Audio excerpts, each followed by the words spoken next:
The studio GASPED when 90-year-old shares the letter she never read. 1703 Steve Harvey had been hosting Family Feud for nearly 2 decades, and he prided himself on being able to navigate any emotional situation that arose on stage with grace, humor, and genuine compassion. He had witnessed countless touching moments, shocking revelations, and heartfelt family stories that had moved both him and audiences to tears. But on that gray November afternoon in 2025, a 90-year-old woman named Eleanor Martinez would share something so unexpectedly heartbreaking, so filled with decades of unresolved grief and the unbearable weight of a choice she could never undo, that the entire studio would gasp in unison. Steve would stand speechless with tears streaming down his face, and everyone watching would be forced to confront the terrifying fragility of human connection and the permanent consequences of decisions made in moments of pain. 2 families stood ready to compete, the Williams family from Illinois and the Martinez family from Texas. The Martinez family immediately drew attention because at their center stood Eleanor Martinez, a remarkably alert 90-year-old woman with silver hair pulled back in an elegant chignon, warm brown eyes behind delicate gold-rimmed glasses, and a quiet dignity despite the obvious weight of her years. She wore a cream-colored blouse with a simple gold locket, and there was something about her demeanor, a combination of grace and profound sadness, that suggested she carried an unhealed wound. Her family surrounded her with gentle attentiveness, 3 generations including her son Robert, who was in his late 60s, her granddaughter Maria in her early 40s, and her great-grandchildren who were teenagers. What struck the producers during the pre-interview was Eleanor's repeated touching of the locket around her neck, an unconscious gesture that suggested it held something precious, and her comment when asked about her late husband. "Miguel and I had 63 beautiful years together, but there was one thing between us that was never spoken, one piece of his heart I never knew about until it was too late." During the pre-interview, Eleanor had been articulate and warm, answering questions with thoughtful consideration and showing a sharpness of mind that belied her 90 years. When asked what had motivated her to apply for the show, she had said something that seemed unremarkable at the time, but would later take on profound significance. "I'm 90 years old, and I've learned that the things we don't say, the letters we don't read, the truths we don't share, these absences shape our lives as much as what we do say and share. I'm here because I finally understand something about my husband that I wish I had understood when he was alive, and I want to honor him by telling a truth he couldn't tell." The producers had assumed she was talking about typical marital secrets or long-held family stories, not understanding the depth of pain and revelation behind those words. Eleanor's son Robert, when asked about his father, had spoken with obvious love but also said something curious. "My father was the best man I've ever known, but I think there was a part of him that was always somewhere else, if that makes sense. Like he was present and loving and devoted to our family, but there was a sadness in him that none of us could quite reach or understand." The Martinez family won their game with solid teamwork, Eleanor contributing several thoughtful answers that made Steve compliment her wisdom and sharp thinking. As they lined up for fast money, there was no question that Eleanor would be one of the 2 players, despite her son's gentle concern about whether the excitement might be too taxing. Eleanor had insisted, saying with quiet determination, "I need to stand at that podium. That's where I'll tell Miguel's story." Her great-granddaughter went first and scored 184 points, which meant Eleanor needed only 16 points to secure the $20,000, an almost guaranteed win. But as Eleanor slowly approached the podium, moving with careful dignity, Steve noticed that her composure was cracking, that tears were forming in her eyes, and that her hand had moved to the locket at her throat, gripping it tightly. Steve approached her with his characteristic warmth, sensing something significant was happening, and said gently, "Mrs. Martinez, you all right? You need to take a minute." Eleanor shook her head but didn't speak immediately, her fingers still clutching the locket. The studio fell into that particular expectant silence that happens when everyone senses they're about to witness something important. Finally, Eleanor looked up at Steve and said in a voice that was steady but weighted with unbearable emotion, "Mr. Harvey, I need to tell my family something before we play this game. I need to tell them about the letter I found after my husband died, the letter he wrote but never sent, and about the life he lived before me that I never knew about. I'm 90 years old, and I need to finally speak the truth that my Miguel carried in silence for 63 years. Steve's expression shifted immediately from warm entertainer to deeply compassionate human being, and he said quietly, "Mom, whatever you need to share, we're here to listen." Eleanor turned to face her son Robert, and the look that passed between them was filled with both love and apprehension. Eleanor took a shaking breath and opened her locket, revealing not a photograph as everyone expected, but a small, folded piece of paper, yellowed with age. She said, "Robert, after your father died 2 years ago, I was going through his things, and I found a locked box hidden in the back of his closet. Inside were letters, photographs, and documents I'd never seen before. They told me about a part of your father's life that he never shared with me, with any of us, and I've spent 2 years trying to understand why he kept this secret and what it means for how we remember him. I need to tell you now, because carrying this alone is too much, and because your father's story deserves to be told, even though he couldn't tell it himself." The studio was completely silent, everyone transfixed by Eleanor's obvious emotion and by the mysterious revelation she was about to make. Eleanor continued, "Your father Miguel came to America from Mexico in 1955 when he was 25 years old. He came legally with a work visa to help build houses in Texas during the construction boom. That much we all knew. It's the story he always told about how he came to this country. But what he never told us, what I only learned from the letters and documents I found, is that when Miguel came to America in 1955, he left behind a wife and a baby daughter in Mexico." The gasp that went through the studio was immediate and visceral, and Robert's face went white. He said in a barely audible voice, "Mom, what are you saying? Dad was married before you." Eleanor nodded, tears now flowing freely, and she said, "Yes, Robert, your father married a woman named Carmen when he was 22 years old in 1952. They had a daughter named Isabel in 1953. Miguel was working construction in their small village in Guanajuato, but there was no work, no money, no future there. When the opportunity came to go to America for work, Carmen told him to go, said he should send money back, and that once he was established they would join him. So Miguel came to Texas in 1955, leaving behind Carmen and 2-year-old Isabel with the promise that he would send for them as soon as he could." Steve's face showed profound shock and sadness, and Eleanor's son Robert had sat down on the stage floor, visibly trying to process what his mother was telling him. Eleanor continued, her voice shaking, "But things didn't go as planned. Miguel's work visa was only for 6 months, and when it expired, he couldn't get it renewed. He should have gone back to Mexico, but he'd been sending money home, and Carmen had written saying they were depending on it, that things were even worse in their village, and that he needed to stay and keep working. So Miguel made a decision that would define the rest of his life. He stayed in America illegally, kept working under the table, and kept sending money home to Carmen and Isabel. He planned to save enough to either bring them to America or to return to Mexico with money to start a business. But before either could happen, tragedy struck." Eleanor paused, her hands trembling as she held the locket, and she said, "In 1957, there was an outbreak of typhoid fever in Carmen and Isabel's village. Miguel learned about it from a letter Carmen's sister sent him. Carmen and Isabel both got sick. Carmen died within days. Isabel survived, but she was very ill, and Carmen's family didn't have money for proper medical care or for the ongoing care Isabel needed as she recovered. Miguel was desperate to go home, but he was in America illegally, and if he left the country he wouldn't be able to come back, and without the money he was sending, Isabel would have nothing. He was trapped between being physically present for his daughter and being able to financially support her care and recovery. The tragedy of Miguel's impossible situation was written on every face in the studio, and Steve had moved to sit on the edge of the stage, his face in his hands as he listened. Eleanor continued, "Miguel made a decision that haunted him for the rest of his life. He stayed in America and kept sending money.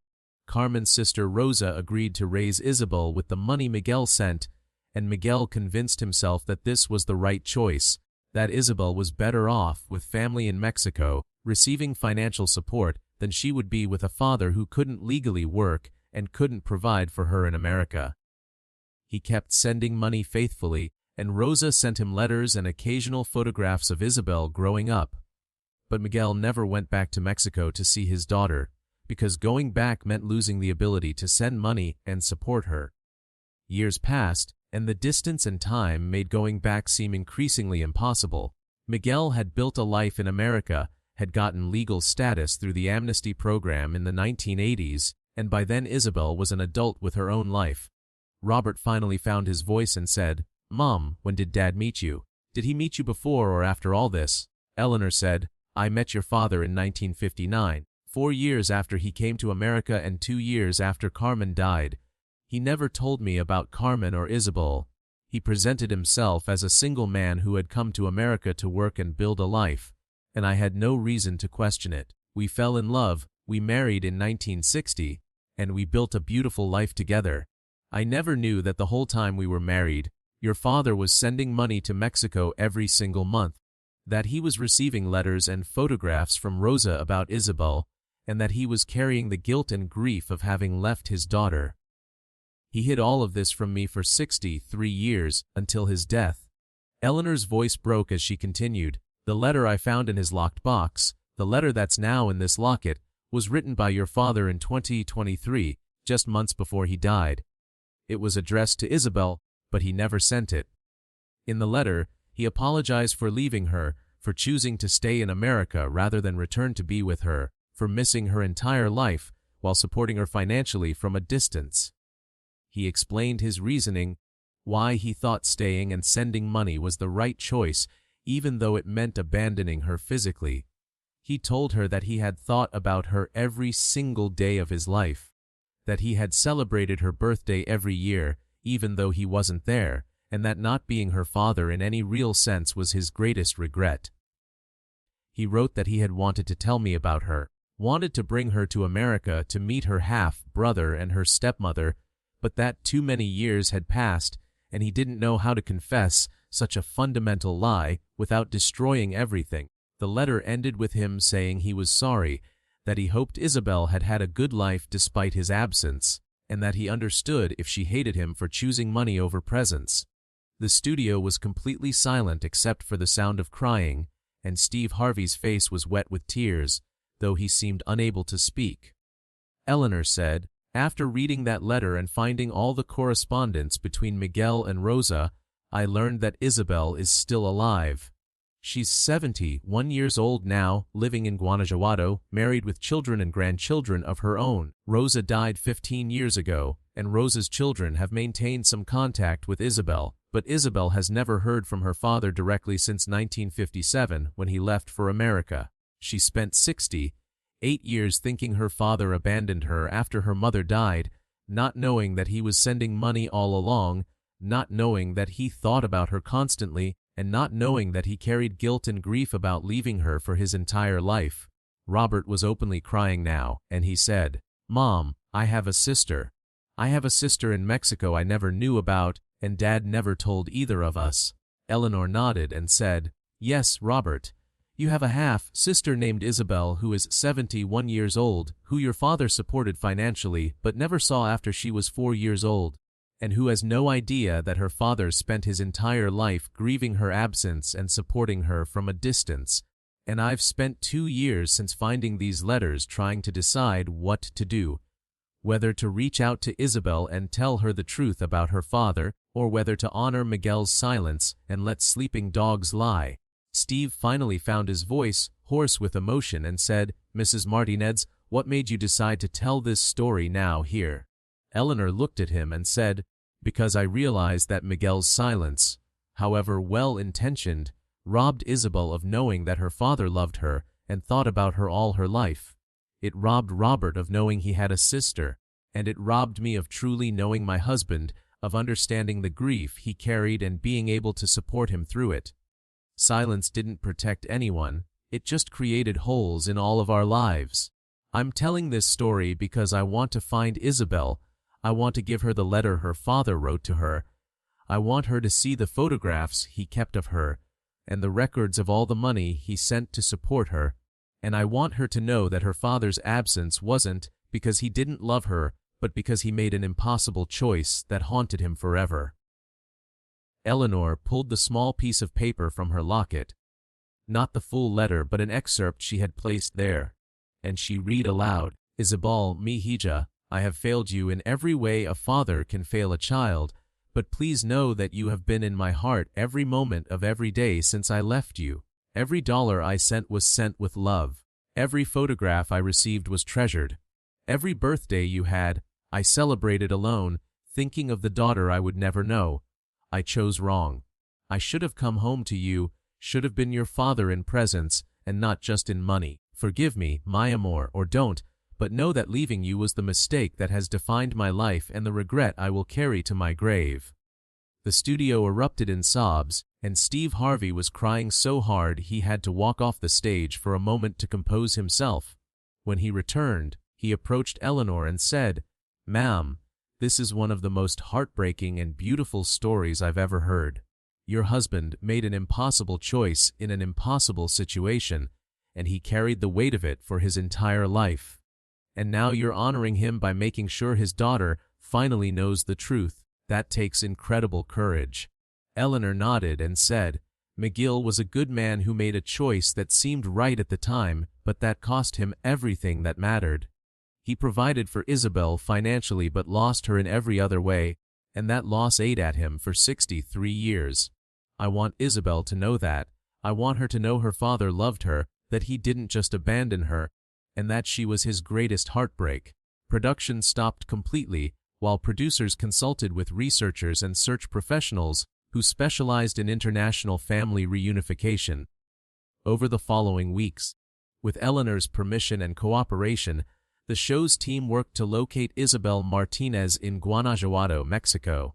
They found her through the family connections that Eleanor had discovered in Miguel's papers, and they approached her carefully, explaining that they had information about her father, who had left for America in 1955. Isabel's initial response was guarded and painful. She said her father had abandoned her after her mother died, that she had spent her entire life feeling unwanted and rejected, and that she had no interest in hearing excuses or explanations decades too late. But when the researchers explained that Miguel had been sending money for her care all along, that he had kept every photograph Rosa had sent him, and that he had written a letter expressing his love and his regret, Isabel agreed to learn more. The episode that eventually aired was an extended special that included Eleanor's confession, the heartbreaking details of Miguel's hidden life, expert commentary about immigration, family separation, and the impossible choices immigrants sometimes face, and most significantly, footage of Eleanor traveling to Mexico to meet Isabel for the first time. The meeting, filmed in Isabel's home in Guanajuato, was one of the most emotionally powerful moments ever captured on television. Eleanor, at 90 years old, embraced a 71-year-old woman she had never known existed until 2 years ago, and she said, "Isabel, I'm Eleanor. I was married to your father for 63 years, and I never knew about you until after he died. But I'm here now to tell you that your father loved you, that he never stopped loving you, and that leaving you was the greatest pain of his life." Isabel's face showed decades of pain and anger, but also a desperate need to understand, and she said, "Why didn't he ever come back? Why didn't he ever write to me? Why did he just send money and disappear?" Eleanor handed her the letters Miguel had kept, the photographs he had treasured, the records of money sent faithfully every month for decades, and most importantly, the final letter he had written but never sent. She said, "Your father was trapped by circumstances and by his own choices. He stayed in America because he believed the money he sent was keeping you alive and cared for. He didn't come back because he was afraid of being unable to support you if he couldn't work. And he didn't write to you directly because he was ashamed of having abandoned you physically, even though he was trying to provide for you financially. He was wrong to stay silent, wrong to let so many years pass, but he never stopped being your father in his heart." Isabel read her father's letter through tears, and when she finished, she said something that would become one of the most quoted moments of the entire story. "All my life, I thought my father didn't want me, that he left and never looked back, that I was easy for him to forget. But now I learn that he thought about me every day, that he supported me all those years, that he carried guilt and grief about me until he died. I don't know if that makes it better or worse, knowing that he loved me but still stayed away. It hurts knowing I could have known him, that I could have had a father, if only he had been brave enough to come back or to tell the truth. But it also heals something to know I was loved, that I mattered to him, that his absence was because of his own pain and not because of anything wrong with me. The special also included the first meeting between Isabel and Robert, half-siblings who had never known the other existed. They were both elderly now, Robert almost 70, Isabel 71, and they had lived entire lives as only children, never knowing they had a sibling. The moment when they embraced, crying, trying to find their father in each other's faces, was profoundly moving. Robert said, "I spent my whole life as an only child, and now I find out I have a sister whom my father loved and grieved, but couldn't bring himself to tell me about. I'm angry at him for keeping this secret, but I'm also grateful to finally know you, even though it's so late." Isabel responded, "I always wanted to know my father, wanted to understand why he left, and now I'm meeting him through you, through his other family, and learning that he built a life in America while supporting me from a distance. It's complicated and painful, but it's also something more than I had before." The response to Eleanor's story was enormous and deeply personal for millions of viewers. The show received hundreds of thousands of messages from immigrants sharing similar stories of family separation, impossible choices, secrets kept across decades, and children left behind who never knew they were loved. Many wrote about fathers or mothers who had gone to America for work and had never returned, leaving children to grow up with feelings of abandonment and rejection. Others wrote about learning late in life about siblings they never knew existed, about hidden families and secret heartbreaks carried by parents who felt they couldn't tell the truth. Immigration advocacy organizations used Miguel's story to illustrate the human cost of immigration policies that force impossible choices, that separate families for decades, and that create situations where parents must choose between physical presence and financial support for their children. Eleanor lived for another year after her trip to Mexico, dying in October 2026 at the age of 91. In that final year, she facilitated a growing relationship between Isabel and Robert, ensuring that the siblings had opportunities to know each other and to share stories about their father from their very different perspectives. Isabel visited Texas twice, meeting her half-brother's family and seeing the life her father had built in America. Robert traveled to Mexico several times, seeing where his father had come from and meeting Isabel's children and grandchildren, Miguel's descendants who had never known their grandfather.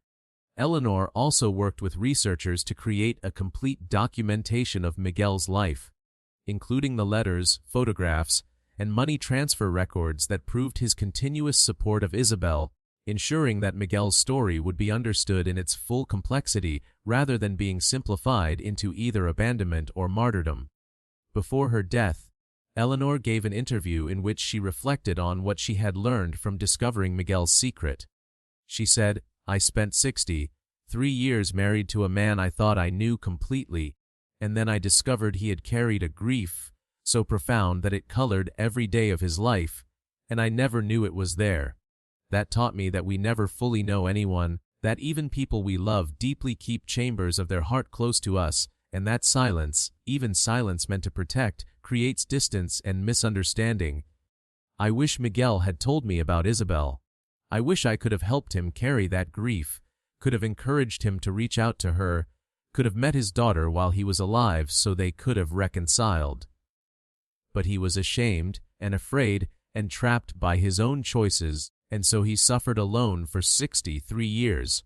I'm telling his story now so that other people who are carrying similar secrets, who made similar impossible choices, will understand that truth, even painful truth told very late, is better than silence that lasts forever." Isabel also gave interviews reflecting on how learning her father's truth had changed her. She said, "For 68 years I believed my father abandoned me because I wasn't worth staying for, because I was easy to leave, because he didn't love me. Learning that he actually sent money all those years, that he kept my photographs, that he grieved me, that leaving me was his great heartbreak. It changed everything. It didn't make up for his absence, didn't give me back the father I should have had, didn't undo 68 years of feeling unwanted. But it healed something fundamental in me, the fear that I was unlovable, and it let me finally make peace with my father even though he's dead and we never got to reconcile in person. I forgive him, not because what he did was right, but because I understand now that he was trapped by circumstances and by his own fear, and that sometimes love isn't enough to overcome the barriers life puts between people.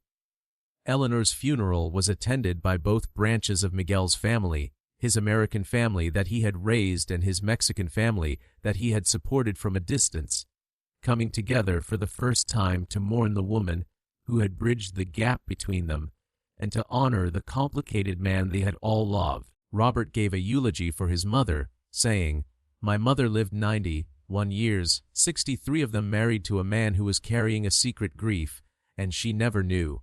But when she discovered the truth, instead of being angry or bitter, instead of feeling betrayed, she chose to honor my father by making sure his hidden daughter finally knew she was loved. That was my mother's gift to my father, to Isabel, to me, and to all of us. Truth told with compassion, secrets revealed with understanding, and families bridged by someone brave enough to speak words that my father couldn't speak himself." Isabel also spoke at the funeral, in Spanish with translation, saying, "Eleanor gave me something my father never could, the truth about why he left and the proof that I was loved.